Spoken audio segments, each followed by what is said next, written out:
사랑하는 행복한 교회 성도 여러분, 이 영상을 보시는 하나님 나라의 귀한 자녀 여러분, 오늘은 2022년 12월 2일 금요일입니다.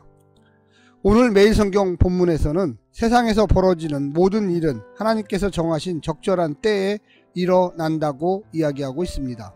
생명과 죽음과 치료와 질병, 웃음과 울음, 사랑과 미움, 평화와 전쟁 등은 영원, 올람의 관점에서 선악, 이분법의 범주를 초월합니다. 이러한 일들은 모두 하나님의 주관하에 아주 오랜 옛날, 올람부터, 옛날이 영원이라는 뜻입니다. 계속 되어져 있고요. 앞으로도 계속 있을 것입니다. 잠시 이 땅에 머물다 사라지는 존재인 헤벨인 무가치한 존재인 인간은 올람의 영원한 세계에 변화를 줄 수 없고 각각의 일들이 언제 벌어질지 알지 못합니다. 오늘 본문을 나누어 보겠습니다. 전도서 3장 1절부터 8절, 모든 것은 하나님이 정하신 때가 있다. 9절부터 11절, 사람은 그때를 알 수 없다. 12절부터 15절, 올람의 영원의 세계를 사는 헤벨의 자세, 일상을 충실히 살며 주어진 것에 만족하라. 하나님의 영원한 패턴, 올람을 인간은 바꿀 수 없다. 오늘 본문 전도서 3장 1절부터 15절 말씀을 듣고 다시 오겠습니다.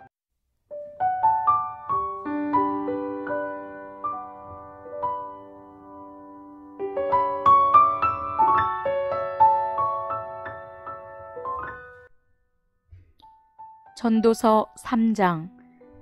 범사에 기한이 있고 천하 만사가 다 때가 있나니 날 때가 있고 죽을 때가 있으며 심을 때가 있고 심은 것을 뽑을 때가 있으며 죽일 때가 있고 치료할 때가 있으며 헐 때가 있고 세울 때가 있으며 울 때가 있고 웃을 때가 있으며 슬퍼할 때가 있고 춤출 때가 있으며 돌을 던져 버릴 때가 있고 돌을 거둘 때가 있으며 안을 때가 있고 앉는 일을 멀리 할 때가 있으며 찾을 때가 있고 잃을 때가 있으며 지킬 때가 있고 버릴 때가 있으며 찢을 때가 있고 꿰맬 때가 있으며 잠잠할 때가 있고 말할 때가 있으며 사랑할 때가 있고 미워할 때가 있으며 전쟁할 때가 있고 평화할 때가 있느니라. 일하는 자가 그의 수고로 말미암아 무슨 이익이 있으랴. 하나님이 인생들에게 노고를 주사 애쓰게 하신 것을 내가 보았노라. 하나님이 모든 것을 지으시되 때를 따라 아름답게 하셨고 또 사람들에게는 영원을 사모하는 마음을 주셨느니라. 그러나 하나님이 하시는 일의 시종을 사람으로 측량할 수 없게 하셨도다. 사람들이 사는 동안에 기뻐하며 선을 행하는 것보다 더 나은 것이 없는 줄을 내가 알았고 사람마다 먹고 마시는 것과 수고함으로 낙을 누리는 그것이 하나님의 선물인 줄도 또한 알았도다. 하나님께서 행하시는 모든 것은 영원히 있을 것이라. 그 위에 더할 수도 없고 그것에서 덜할 수도 없나니 하나님이 이같이 행하심은 사람들이 그의 앞에서 경외하게 하려 하심인 줄을 내가 알았도다. 이제 있는 것이 옛적에 있었고 장래에 있을 것도 옛적에 있었나니 하나님은 이미 지난 것을 다시 찾으시느니라.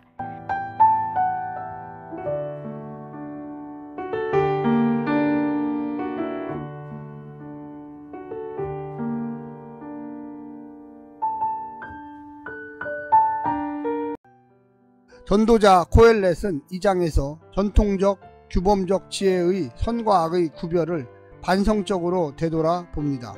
웃음과 기쁨처럼 선에 속하는 것을 미친 것이라고 하고 아무 소용없는 것이라고 비판합니다. 지혜와 지식도 죽음 앞에서는 무지와 아무런 차이가 없습니다. 전통적인 선과 악의 이분법이 무너진 자리에서 코엘렛 전도자는 대안적 선악 개념을 제시하고 있습니다. 오늘 본문 전도서 3장은 반성적 지혜의 핵심 개념인 하나님의 절대주권 혹은 하나님의 자유가 가장 잘 드러내는 장이라고 할 수 있겠습니다. 오늘 본문을 세 부분으로 나누어 자세히 설명드리겠습니다. 첫 번째, 다 때가 있다. 때가 있다. 우리가 통제할 수 있는 때도 있지만 우리가 통제할 수 없는 때가 대부분이고 나고 죽는 것부터 울고 웃고 사랑하고 미워하는 감정, 싸우고 화해하는 관계, 찾고 잃어버리는 소유까지 모든 일에 모두 때가 있고 그 때에는 목적이 있고 의미가 있습니다.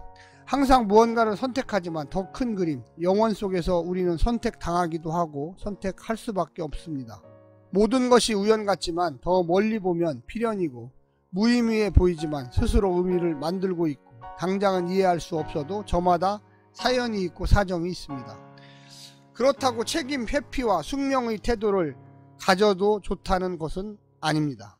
하지만 그 이상이 있음을 인간은 인정해야만 합니다. 신이라는 요인을 고려하여 섭리와 신비와 경외의 눈을 가져야 합니다.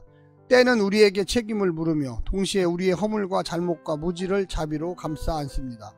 오늘이 바로 지금 불평탄식으로 쉽게 단정해 버리기에는 너무 소중한 시간입니다. 두 번째는 노동은 선물이다. 해 아래 인간의 노동의 수고가 무익하기도 하고 헛되기도 합니다. 하지만 동시에 그것은 하나님께서 주신 선물입니다. 때를 적절하게 지으신 하나님을 신뢰하고 또 모든 일을 그 창조주의 영원의 관점에서 볼 때 우리의 오늘 수고가 모두 무의로 돌아가지는 않을 것입니다. 측량할 수 없는 하나님의 계획 안에서 하나님은 아무리 작고 사소한 나의 일상일지라도 값지게 하실 것이기 때문입니다. 우리의 노동을 영원한 나라의 관점에서 바라봐야 하는 이유가 여기에 있습니다. 마지막 세 번째는 행복은 선물이다. 먹고 마시고 수고함으로 낙을 누릴 수 있는 선물을 인간에게 주셨습니다. 해 아래 사는 동안 그것보다 더 좋은 것은 없습니다. 물론 해 아래 있기에 그것마저 그 자체로 목표가 될 수 없고 그래서 그 행복과 기쁨이 늘 나를 바꾸고 세상의 부조리를 바꾸는 것이 아니기에 헛되지만 그래도 담대하게 행복하고 단순하게 행복해야만 합니다. 내일 또 불행이 찾아올 수도 있지만 그것은 내일 염려하면 될 것입니다. 이것이 마태복음 6장 34절에서 주님이 이야기하신 것입니다. 사랑하는 성도 여러분, 오늘 하루도 힘내시고요. 하나님의 놀라운 사랑과 은혜 또한 무가치하지만 그러나 그 속에 하나님을 만났기에 의미 있는 아름다운 삶을 사시기를 간절히 부탁드립니다. 샬롬.